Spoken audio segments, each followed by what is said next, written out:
आपका स्वागत है राज एग्जाम अड्डा में। आज की क्लास में हम जीके और जीएस के महत्वपूर्ण प्रश्नों पर डिस्कस करने वाले हैं। सभी क्वेश्चनों को हम फैक्ट वाइज सॉल्व करने वाले हैं। सबसे पहला हमारा क्वेश्चन है, पुरंदर की संधि शिवाजी ने कब और किसके साथ की। तो भैया पुरंदर की संधि किसके साथ हुई थी? तो सबसे पहले बता दूं, पुरंदर की संधि 1665 में राजा जयसिंह के साथ हुई। किसके साथ हुई? राजा जयसिंह के साथ। इस संधि में शिवाजी को 23 किले देने पड़े थे। कितने किले देने पड़े थे? तो 23 किले देने पड़े थे। किसको? शिवाजी को देने पड़े थे। मराठा साम्राज्य की स्थापना किसके द्वारा की गई? तो शिवाजी के द्वारा की गई। शिवाजी के फादर का नेम क्या था भाई? तो साजी भोसले।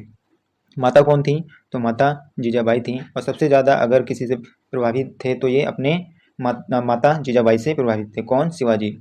संरक्षक कौन थे? तो संरक्षक इनके थे कोणदेव। ठीक है, संरक्षक कौन थे इनके? तो कोणदेव इनके संरक्षक थे। गुरु कौन थे? तो गुरु भाई रामदास इनके गुरु थे। गुरु कौन थे? रामदास गुरु थे। ठीक है। और शिवाजी का राज्याभिषेक कब हुआ? तो 1674 में। कब? 1674 में इनका क्या हुआ भाई? राज्याभिषेक हुआ। शिवाजी का जन्म कब हुआ? तो 1630 में शिवाजी का जन्म हुआ। कब हुआ? 1630 में। इनकी मृत्यु कब होती है? तो इनकी मृत्यु जो होती है 1680 में शिवाजी की मृत्यु हो जाती है। शिवाजी का मंत्रिमंडल भैया कैसा मंत्रिमंडल था इनका? तो इनका जो मंत्रिमंडल था भाई अष्टप्रधान। कैसा मंत्रिमंडल था इनका? अष्टप्रधान मंत्रिमंडल था। अगले क्वेश्चन की ओर चलते हैं। अगला क्वेश्चन हमारा है, भारत में सर्वप्रथम सोने के सिक्के किसने जारी किए? किसके द्वारा सबसे पहले सोने के सिक्के जारी किए गए थे? तो किनके द्वारा जारी किए गए भाई ये? तो ये जारी किए गए थे इंडो गिर्क। किनके? इंडो गिर्क के द्वारा। ठीक है। कुषाण वंश की बात करें, कुषाण वंश का संस्थापक कुजुल कडफिसेस था। और इनके कुषाण वंश के आने का क्रम क्या था? सबसे पहले कौन आए थे भाई? सबसे पहले ईरानी आए थे, फिर कौन आए थे? फिर आए थे यूरोपीय आए थे। उसके बाद कौन आए थे? इंडो ग्रीक आए थे। फिर उसके बाद शक, फिर पल्लव, फिर कुषाण आए थे। ठीक है। शुद्ध सोने के सिक्के भाई किसने चलाए थे? तो कनिष्क के द्वारा शुद्ध सोने के सिक्के चलाए गए थे। कनिष्क ने ही 78 में शक संवत की शुरुआत करी थी। शक संवत की शुरुआत किसके द्वारा की गई थी? तो कनिष्क के द्वारा की गई थी। ठीक है। जो इंडो ग्रीक थे हिंद हिंद यमन शासक थे। इंडो ग्रीक कौन थे भैया? हिंद यमन शासक थे। कौन? Indo Greek. ठीक है। यहाँ से इतने फैक्ट को आपको याद रखना है। अगले क्वेश्चन की ओर चलते हैं। अगला क्वेश्चन हमारा है, बंगाल विभाजन को कब निरस्त किया गया था? तो भैया बंगाल विभाजन कब निरस्त हुआ था? तो आपको बताना चाहूँगा, बंगाल विभाजन जो निरस्त हुआ था तो 1911 में बंगाल विभाजन निरस्त हुआ था। भैया उस समय कार्यकाल किसका था? तो कर्जन का कार्यकाल था। किसका कार्यकाल था भाई? तो कर्जन का कार्यकाल चल रहा था। और कर्जन का कार्यकाल कब से कब तक रहा? तो 1898 से लेकर 1905 तक कर्जन का कार्यकाल था। ठीक है। 16 अक्टूबर 1905 को बंगाल विभाजन हुआ था। बंगाल विभाजन कब होता है भाई? तो 16 अक्टूबर 1905 को बंगाल विभाजन हुआ था। ठीक है। और बंगाल विभाजन के समय गवर्नर कौन थे? तो कर्जन गवर्नर थे उस टाइम। हार्डिंग के समय दिल्ली दरबार लगा, जो कि तीसरा दिल्ली दरबार था। और तीसरा दिल्ली दरबार कब लगता है? तो 1911 में तीसरा दिल्ली दरबार लगता है। किसके समय लगता है? तो हार्डिंग के समय लगता है। ठीक है, यहाँ से ये पॉइंट आपको याद रखना है।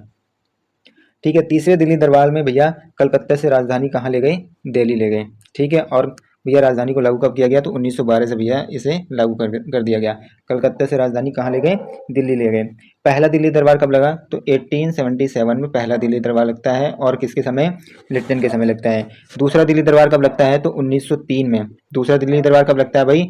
1903 में दिल्ली दरबार लगता है। और वो उस समय कार्यकाल किसका होता है? तो कर्जन का कार्यकाल होता है। ठीक है, यहाँ से आपको ये फैक्ट याद रखने हैं। अगले क्वेश्चन की ओर चलते हैं। अगला क्वेश्चन हमारा है, सुभाष चंद्र बोस ने सिंगापुर में दिल्ली चलो का नारा कब दिया? तो सुभाष चंद्र बोस जी के द्वारा दिल्ली चलो का नारा कब दिया जाता है? तो दिया जाता है 1943 में। कब दिया जाता है? 1943 में। इनका जन्म कब हुआ? तो भैया 23 जनवरी। कब जन्म होता है इनका सुभाष चंद्र बोस जी का? तो 23 जनवरी 1897 को इनका जन्म हुआ था। और जन्म कहाँ हुआ भाई? कटक उड़ीसा में इनका जन्म हुआ। कहाँ हुआ? कटक उड़ीसा में इनका जन्म हुआ। 1920 में इन्होंने यूपीएससी, भैया 1920 में इन्होंने क्या करा? यूपीएससी पास की। और इनकी रैंक क्या थी इसमें? तो 4th रैंक। ठीक है, 4th रैंक थी। यूपीएससी इन्होंने पास की। ठीक है। 1938 में हरिपुरा अधिवेशन के ये अध्यक्ष रहे। हरिपुरा अधिवेशन के अध्यक्ष कौन रहे? तो सुभाष चंद्र बोस रहे। हरिपुरा अधिवेशन कब होता है? तो 1938 में होता है। और हरिपुरा कहाँ है भाई? तो हरिपुरा हमारा गुजरात में है। 1939 में त्रिपुरी, जो कि मध्य प्रदेश में है, इसी समय त्रिपुरी संकट हुआ और ये क्या करते हैं? कांग्रेस को छोड़ देते हैं। 1939 में। फॉरवर्ड ब्लॉक की स्थापना किसके द्वारा की जाती है? तो सुभाष चंद्र बोस के द्वारा फॉरवर्ड कॉलेज की स्थापना कब की जाती है? 1939 में। इतने फैक्ट आपको यहाँ से याद रखने हैं। अगले क्वेश्चन की ओर चलते हैं। अगला क्वेश्चन हमारा है, किस व्यक्ति को द्वितीय अशोक कहा जाता है? तो किस व्यक्ति को द्वितीय अशोक कहा जाता है? तो कनिष्क को। किसको कहा जाता है भाई? कनिष्क को द्वितीय अशोक कहा जाता है। समुद्रगुप्त की बात करें तो भारत का नेपोलियन भैया समुद्रगुप्त को कहा जाता है। और किसके द्वारा कहा गया? तो वी सेट स्मिथ के द्वारा कहा गया।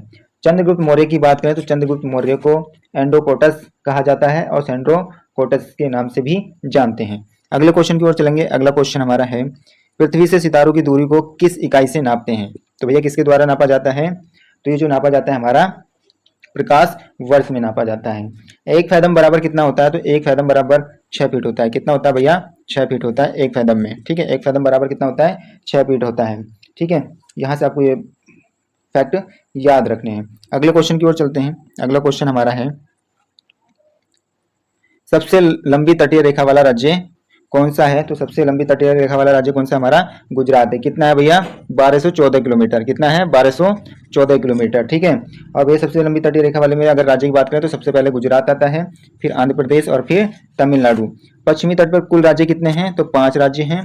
और पूर्वी तट पर कितने राज्य हैं? तो 4 राज्य हैं। कुल समुद्र से लगते हैं कितने राज्य? तो 9 राज्य समुद्र से लगते हैं। सबसे छोटी भैया कौन किसकी तट है? तो गोवा की है। कितनी है भैया? 101 किलोमीटर सबसे छोटी तट है भाई। सबसे बड़ी तट तो गुजरात की है 1214 किलोमीटर की। अगले क्वेश्चन की ओर चलते हैं। अगला क्वेश्चन हमारा है, दाचीग्राम अभयारण्य भारत के किस राज्य में है? तो किस राज्य में भैया ये? तो जम्मू एंड कश्मीर में है। किस राज्य में है? जम्मू एंड कश्मीर में है। अगला क्वेश्चन हमारा है, मौलिक अधिकारों के अंतर्गत कौन सा अनुच्छेद बच्चों के शोषण से संबंधित है? तो कौन सा आर्टिकल बच्चों के शोषण से संबंधित है? तो आर्टिकल 23। आर्टिकल 23 बच्चों के शोषण से संबंधित है। आर्टिकल 17 में भैया अस्पृश्यता का अंत किया गया। किसमें अस्पृश्यता का अंत किया गया? आर्टिकल 17 में। ठीक है, आर्टिकल 17 में। मौलिक अधिकार भैया कहाँ से लिए गए हैं? तो ये है मौलिक अधिकार लिए गए हैं यूएसए से। ठीक है, और मौलिक अधिकार भैया किस भाग में रखे गए हैं? तो भाग 12 में, भाग 3 में मौलिक अधिकारों को रखा गया है। और भैया कहाँ से कहाँ तक है? तो आर्टिकल 12 से लेकर आर्टिकल 35 तक मौलिक अधिकारों के बारे में बताया गया है। ठीक है, आर्टिकल 19 में कितने प्रकार की भैया स्वतंत्रताओं की बात की गई है?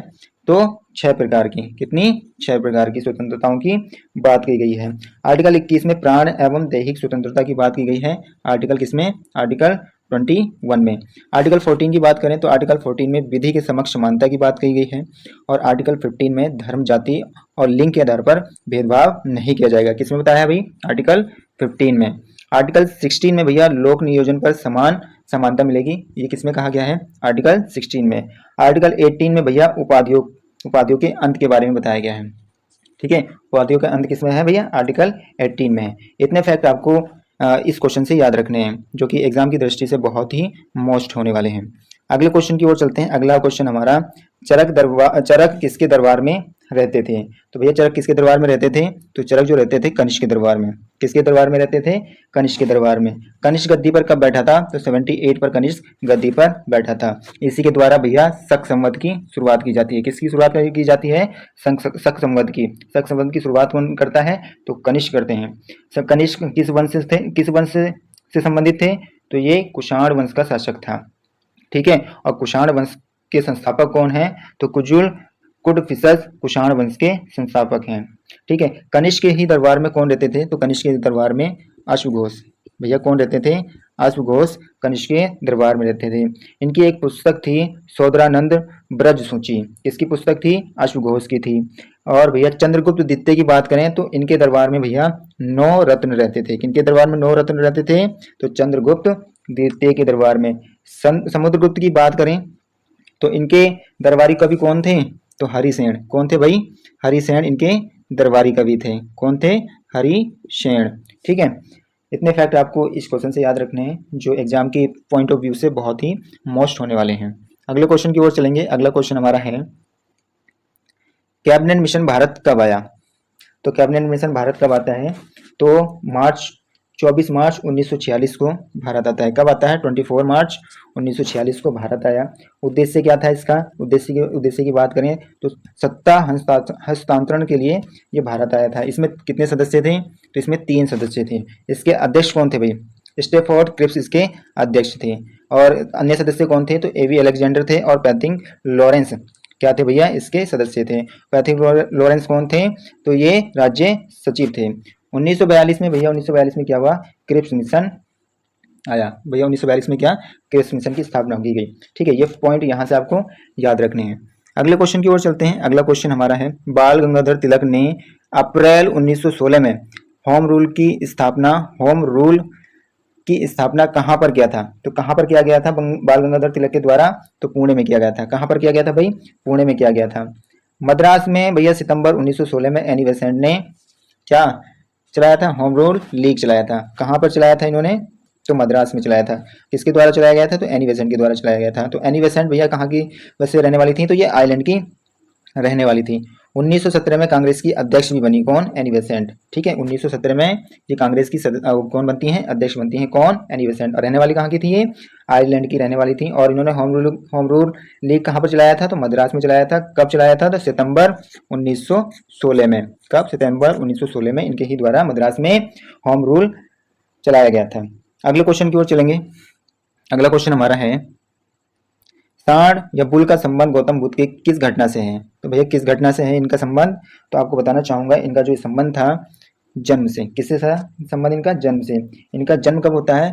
563 में 63 बीसी में इनका जन्म होता है। और कहाँ पर होता है भाई? लुम्बिनी में।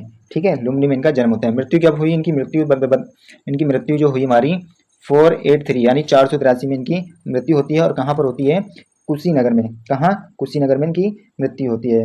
भैया ज्ञान का प्रतीक क्या था? तो ज्ञान का प्रतीक आपको बताना चाहूंगा, पीपल था। क्या था भाई?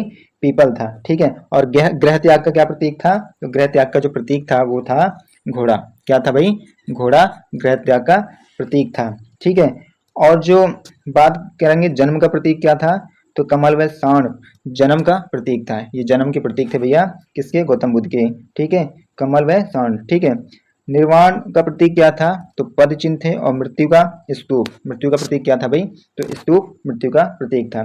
इतने फैक्ट गौतम बुद्ध से आपको याद रखने हैं, जो कि एग्जाम में यहाँ से क्वेश्चन हमेशा बनते आए हैं।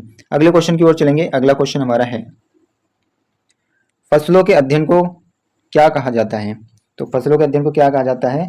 तो एग्रोनॉमी फसलों के अध्ययन को कहा जाता है। इसमें भैया फसलों की जानकारी के बारे में पता चलता है। अगले को बात करता हूँ पोडोलॉजी में। पोडोलॉजी में क्या होता है भैया? पोडोलॉजी में आपको बताना चाहूंगा, पौधों व वृक्ष की झाड़ियों के बारे में बताया गया है। किसमें? पोडोलॉजी में। ठीक है, अगले क्वेश्चन की ओर चलेंगे। अगला क्वेश्चन हमारा है, समाजवादी तथा धर्मनिरपेक्ष शब्द संविधान की प्रस्तावना में कब शामिल किया गया, या कहें किस संविधान संशोधन के द्वारा शामिल किया गया? तो 42वां संविधान संशोधन होता है जिसके द्वारा समाजवादी तथा धर्मनिरपेक्ष शब्दों को जोड़ा जाता है। और ये कब होता है भाई? 1976 में। कब होता है ये? 1976 में हमारा 42वां संविधान संशोधन होता है। और इसी में राष्ट्र की एकता व अखंडता को भी जोड़ा गया था इसी के द्वारा। ठीक है, 3 शब्द जोड़े जाते हैं, समाजवादी, धर्मनिरपेक्ष और राष्ट्र की एकता व अखंडता। अगले क्वेश्चन की ओर चलेंगे। अगला हमारा क्वेश्चन है, झूम की खेती भारत के किस राज्य में सर्वाधिक की जाती है? सबसे ज्यादा झूम की खेती भारत के किस राज्य में होती है? तो ये हमारा नागालैंड में होती है। कहाँ पर होती है भैया? नागालैंड में होती है। अगले क्वेश्चन की ओर चलते हैं। अगला क्वेश्चन हमारा है, मानव त्वचा का रंग किसके कारण से बनता है भैया? मानव त्वचा का रंग किसके कारण से बनता है? तो ये बनता है हमारा मेलानिन के कारण। ठीक है, मेलानिन के कारण। अगर मेलानिन की ज्यादा मात्रा मनुष्य के अंदर पाई जाएगी तो मनुष्य काला होगा, और कम मात्रा अगर मेलानिन की होगी तो मनुष्य गोरा होगा। ठीक है, कैसी उसकी त्वचा होगी भाई? गोरी त्वचा होगी। और ज्यादा होगा तो उसकी त्वचा कैसी होगी भाई? काला। ठीक है, काली त्वचा होगी। ठीक है, हीमोग्लोबिन में भैया क्या है? ये रक्त में। हीमोग्लोबिन किसमें पाया जाता है? हीमोग्लोबिन जो पाया जाता है रक्त के अंदर पाया जाता है। ठीक है, अगले क्वेश्चन की ओर चलते हैं। अगला क्वेश्चन हमारा है, लोकटक झील भारत के किस राज्य में है स्थित है? तो कहाँ पर भैया? मणिपुर में है। कहाँ है? मणिपुर में है। इसी तरीके से सुखना झील कहाँ है भाई? सुखना झील कहाँ पर है? तो सुखना झील जो हमारा है चंडीगढ़ में है। कहाँ है भैया? चंडीगढ़ में है। लोनार झील, तो लोनार झील कहाँ है भैया? लोनार झील जो हमारा है वो महाराष्ट्र में है। कहाँ है? महाराष्ट्र में है। इसी प्रकार से कोलोरी झील कहाँ है भैया? आंध्र प्रदेश में है। और पुलिकट झील आंध्र प्रदेश में तमिल एरिया में पाए जाते हैं। तो झीलों से ये फैक्ट हमें याद रखने हैं। अगले क्वेश्चन की ओर चलेंगे। अगला क्वेश्चन हमारा है, संसद भवन किस वर्ष बनकर तैयार हुआ था? तो कब बनकर तैयार हुआ था? ये हमारा 1927 में बनकर तैयार हुआ था। इसका डिजाइन किसने बनाया था? तो एडविन, किसके द्वारा इसका डिजाइन बनाया तैयार किया गया था? एडविन लुटियंस और हर्बर्ट बेकर के द्वारा डिजाइन तैयार किया गया था। आधारशिला कब रखा गया था? तो 1921 में इसका संसद भवन का आधारशिला रखा गया था। नए संसद भवन का डिजाइन किसने तैयार किया था? तो डॉक्टर बिमल पटेल कंपनी के द्वारा नए संसद भवन का डिजाइन तैयार किया गया था। बिमल पटेल को भैया 2019 में, कब? 2019 में इनको पद्मश्री सम्मान भी मिल चुका है। ठीक है, अगले क्वेश्चन की ओर चलते हैं। अगला क्वेश्चन हमारा है, शिमला के सन्यासी के रूप में कौन विख्यात हैं? ठीक है, शिमला के सन्यासी के रूप में कौन विख्यात हैं, जिनको हर्मिट ऑफ शिमला भी कहा जाता है? तो एओ हुम है। कौन है भैया? एओ हुम है। और इनको हर्मिट ऑफ क्या कहा जाता है? सॉरी, हर्मिट ऑफ क्या कहा जाता है? शिमला। किसको कहा जाता है? एओ हुम को कहा जाता है। शिमला के सन्यासी भी एओ हुम को कहा जाता है। इनके द्वारा इंडियन नेशनल यूनियन की स्थापना 1884 में की गई। कब की गई भाई? 1884 में की गई। और इन्हीं के द्वारा इंडियन नेशनल कांग्रेस की स्थापना कब की गई? तो 1885 में की गई। और भैया किसका कार्यकाल था इस समय? तो डफरिन के समय भैया क्या किया गया? इंडियन नेशनल कांग्रेस की स्थापना की गई। अगले क्वेश्चन की ओर चलते हैं। अगला क्वेश्चन हमारा है, भारत में किस गवर्नर जनरल को स्थानीय स्वशासन का पिता कहा जाता है? तो किसको कहा जाता है भैया? तो लॉर्ड रिपन को कहा जाता है। किसको कहा जाता है? लॉर्ड रिपन को कहा जाता है। भारत में स्थायी बंदोबस्त किसने शुरू किया? तो भारत में स्थायी बंदोबस्त की व्यवस्था किसके द्वारा की गई? तो कॉर्नवालिस के द्वारा। किसके द्वारा शुरू की गई भाई ये व्यवस्था बनाई गई? तो कॉर्नवालिस के द्वारा बनाई गई। और भारत में स्थानीय स्वशासन की शुरुआत भैया किसके द्वारा की गई? तो रिपन के द्वारा। स्थानीय स्वशासन की शुरुआत किसके द्वारा की गई? तो रिपन के द्वारा की गई। ठीक है, वेलीजली को बंगाल का शेर कहा जाता है। किसको बंगाल का शेर कहा जाता है? वेलीजली को कहा जाता है। और वेलीजली के द्वारा ही सहायक संधि की शुरुआत की गई थी। किसकी शुरुआत की गई? सहायक संधि की शुरुआत की गई थी। विलियम बेंटिंक ने भैया 1829 में सती प्रथा के लिए कानून बनाया। ठीक है, 1829 में विलियम बेंटिंक के द्वारा सती प्रथा पर कानून बनाया जाता है, या कह सकते हैं सती प्रथा पर इन्होंने रोक लगाई थी। ठीक है, कैनिंग के समय भैया 1857 की क्रांति होती है। किसके समय 1857 की क्रांति होती है? तो कैनिंग के समय भैया 1857 की क्रांति होती है। राजस्व प्रणाली की बात करें तो स्थायी बंदोबस्त कॉर्नवालिस के समय शुरुआत की गई, और महलवाड़ी मैकेंजी के द्वारा, और रैयतवाड़ी जो है थॉमस मुनरो के समय इन व्यवस्थाओं को शुरू किया गया। और ये व्यवस्थाएं किससे संबंधित थी? तो राजस्व प्रणाली से संबंधित थी। स्थायी बंदोबस्त, महलवाड़ी और रैयतवाड़ी, इन फैक्टों को इस क्वेश्चन से हमें याद रखना है। अगले क्वेश्चन की ओर चलते हैं। अगला क्वेश्चन हमारा है, केसरी अखबार की स्थापना किसने की थी? वे किसके द्वारा केसरी अखबार की स्थापना की गई थी? तो बाल गंगाधर तिलक के द्वारा स्थापना की गई थी। भैया ये अखबार कहाँ से प्रकाशित होता था? तो महाराष्ट्र से। ठीक है, महाराष्ट्र से प्रकाशित होता था। और भैया कब प्रकाशित किया गया? तो 1881 में इसको प्रकाशित किया गया। बाल गंगाधर तिलक ने गीता रहस्य पुस्तक लिखी। और शिवाजी उत्सव और गणपति उत्सव की शुरुआत किसके द्वारा की जाती है? तो बाल गंगाधर तिलक के द्वारा की जाती है। मदन मोहन मालवीय के द्वारा बनारस हिंदू विश्वविद्यालय की स्थापना की गई। किसके द्वारा? मदन मोहन मालवीय जी के द्वारा क्या किया गया भैया? बनारस हिंदू विश्वविद्यालय की स्थापना की गई। अगले क्वेश्चन की ओर चलते हैं। अगला क्वेश्चन हमारा है, हिंद स्वराज नामक पुस्तक किसके द्वारा लिखा गया? तो हिंद स्वराज नामक पुस्तक किसके द्वारा लिखा गया भाई? महात्मा गांधी जी के द्वारा लिखा गया। ठीक है, हिंद स्वराज भैया किस भाषा में थी? तो ये हमारी किस भाषा में थी? तो गुजराती भाषा में थी। यह किस भाषा में थी? गुजराती भाषा में थी। महात्मा गांधी जी ने यंग इंडिया लिखा, जो कि इंग्लिश भाषा में था। ठीक है, और इन्हीं के द्वारा हरिजन पत्रिका की शुरुआत की जाती है।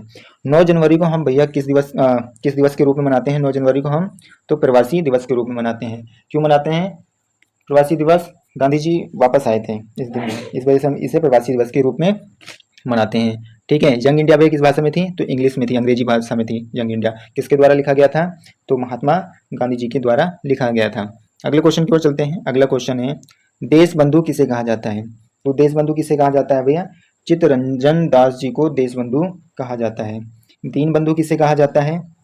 दीन बंधु जो कहा जाता है CF एंड्रूज को कहा जाता है। और देश बंधु किसको कहा जाता है? CR दास को देश बंधु कहा जाता है। लोक नायक किसे कहा जाता है? तो जयप्रकाश नारायण को भैया क्या कहा जाता है? लोक नायक कहा जाता है।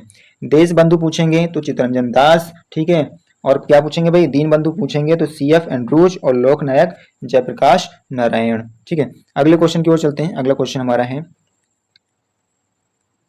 मैकमोहन रेखा चीन के तिब्बती क्षेत्र और भारत के उत्तर पूर्व क्षेत्र के बीच की सीमा रेखा है, जिसे ब्रिटिश औपनिवेशिक प्रशासन हेनरी मैकमोहन ने 1914 में किस संधि पत्र पर प्रस्तावित किया था भाई? तो किस संधि पत्र पर? तो शिमला।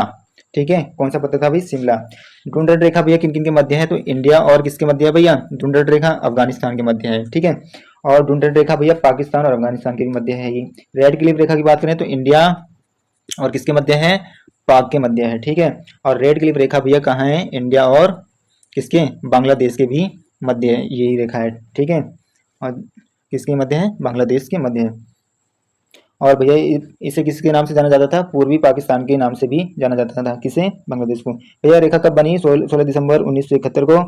भैया सॉरी, बांग्लादेश आजाद कब हुआ था? बांग्लादेश जो आजाद हुआ था 16 दिसंबर, कब आजाद हुआ था भाई? 16 दिसंबर 1971 को बांग्लादेश आजाद हुआ था। ठीक है, ढूंढट रेखा किसके मध्य है? तो अफगानिस्तान और इंडिया के मध्य है, और ढूंढट रेखा पाकिस्तान और अफगानिस्तान के भी मध्य है। रेड क्लिफ रेखा इंडिया और पाकिस्तान के मध्य है, और रेड क्लिफ रेखा इंडिया और बांग्लादेश के भी मध्य है।